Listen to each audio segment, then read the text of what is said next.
আসসালামু আলাইকুম রহমতুল্লাহ। সম্মানিত দিনী ভাই ও বোনেরা, আজকের এই ভিডিওতে সূরা দোহা আপনাদেরকে সহি শুদ্ধ করে শেখানোর চেষ্টা করব ইনশাআল্লাহ।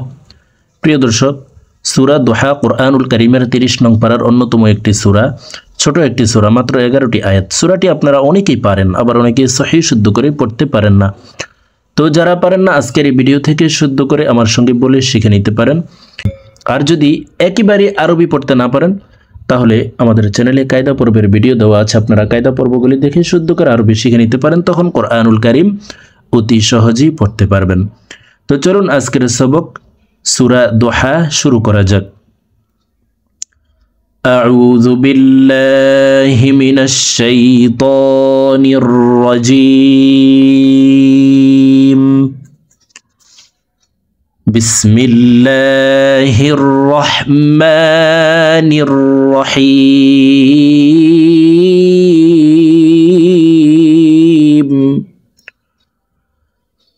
ওয়াদ-দুহা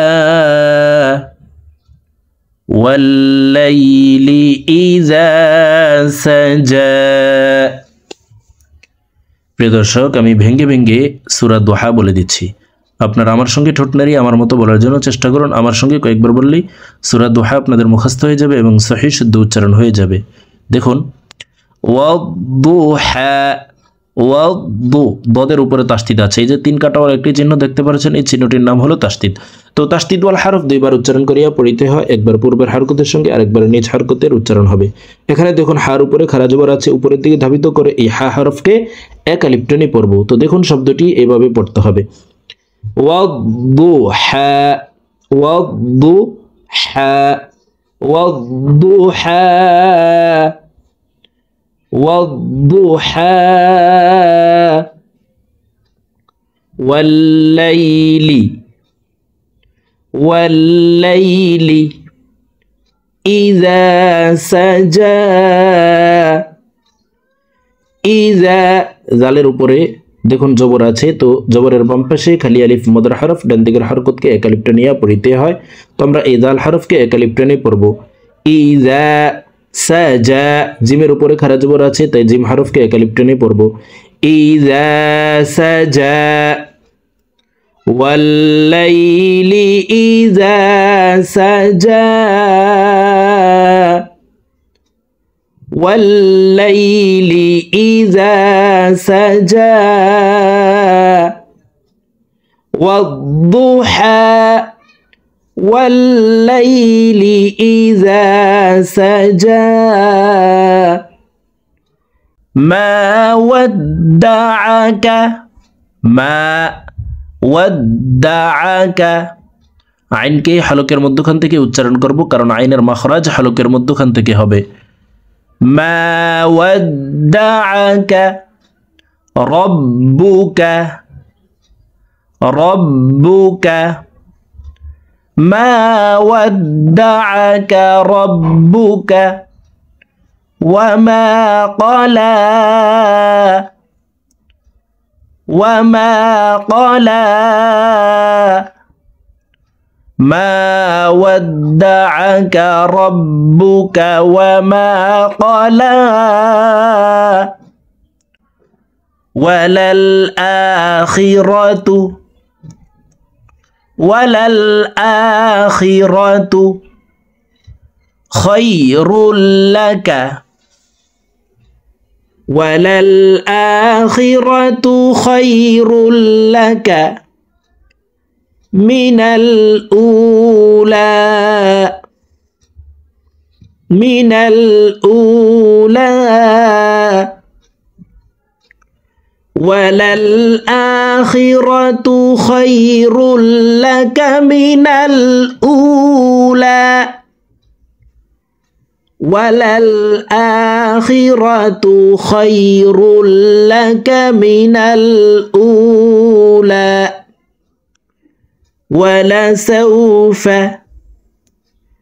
ولسوف يعطيك، يعطيك، ولسوف يعطيك، ربك فترضى ربك فترضى ولسوف يعطيك ربك فترضى ولسوف يعطيك ربك فترضى ألم يجدك দাল কলকলার হরফ নিচের দিকে ধাবিত করে ধাক্কা দিয়ে উচ্চারণ করব জিম দাল জের জিদে ألم يجدك يتيما মাং এখানে ইকফা গুন্না দেখুন তানউইনের পরে অর্থাৎ দুই জবরের পরে ইকফার হরফ ফা আসছে ইকফার 15টি হরফের ভিতরে একটি হরফ ফা আসছে এই কারণে এই তানউইন ওয়ালা মিমটি অর্থাৎ দুই জবর ওয়ালা মিমটি নাকের ভিতরে লুকাইয়া গুন্নার সহিত পড়ব ইয়াতীমান ফাআওয়া فآوى ألم يجدك يتيما فآوى ألم يجدك يتيما فآوى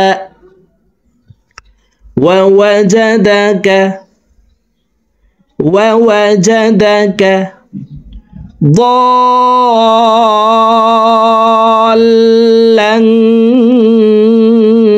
فهدى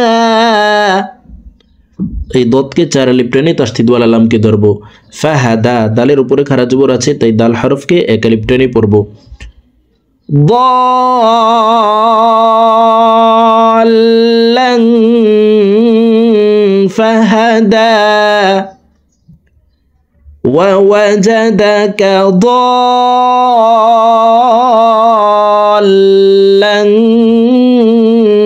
فهدى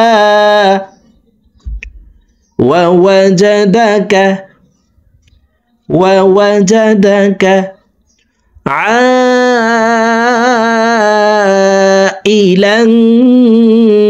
فأغنى এই আইনকে চার আলিফ টেনে পড়তে হবে মদের হরফের উপরে মোটা চিহ্ন বামে হামজা মধ্যে মুত্তাসিল চার আলিফ টেনিয়া পড়িতে হয় আ ই লাং লাং এখানে ইকফা গুন্না তানউইনের পর ইকফার 15টি হরফের ভিতরে একটি হরফ ফা আসছে এই কারণে এই তানউইন ওয়ালা লামটি অর্থাৎ দুই জবর ওয়ালা লামটি নাকের ভিতরে লুকাইয়া গুন্নার সহিত পড়ব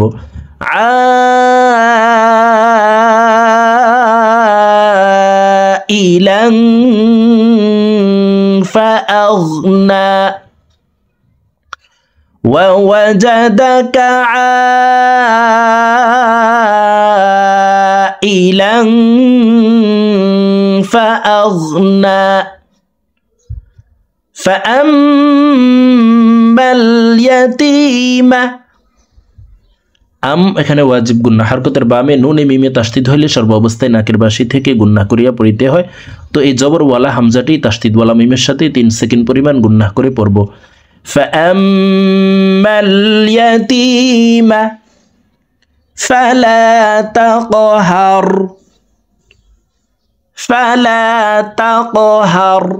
কফ কলকলার হরফ উপরের দিকে ধাবিত করে ধাক্কা দিয়ে উচ্চারণ করতে হবে فأما اليتيم فلا تقهر وأما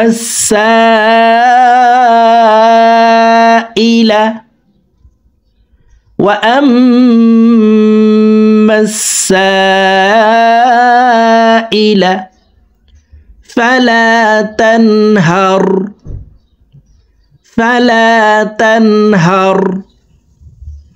وأما السائل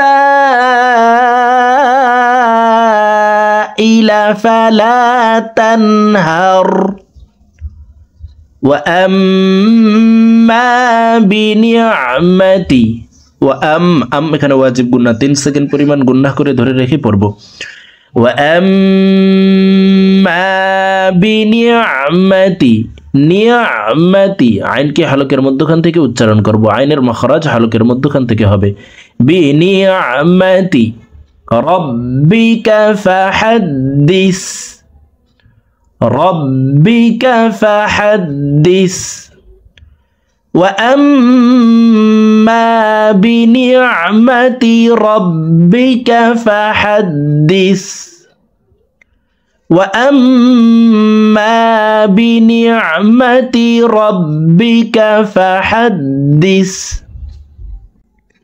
প্রিয় দর্শক, আমি এখন সূরাতুদ দুহা আপনাদেরকে একটানে রিডিং বলে দিচ্ছি। তো আমি প্রথমে যেভাবে ভেঙে ভেঙে শব্দে শব্দে বলে দিয়েছি, এইভাবে শুদ্ধ করে শিখে তারপরে একটানে রিডিং শিখে নেবেন। বিসমিল্লাহির রহমানির রহিম ওয়াদ-দুহা ওয়াল-লাইলি ইযা সাজা ما ودعك ربك وما قلى وللآخرة خير لك من الأولى ولسوف يعطيك ربك فترضى ألم يجدك يتيما فآوى ووجدك ضالا فهدى ووجدك عائلا فأغنى فأما اليتيم فلا تقهر وأما السائل فلا تنهر وأما بنعمة ربك فحدث صدق الله العظيم।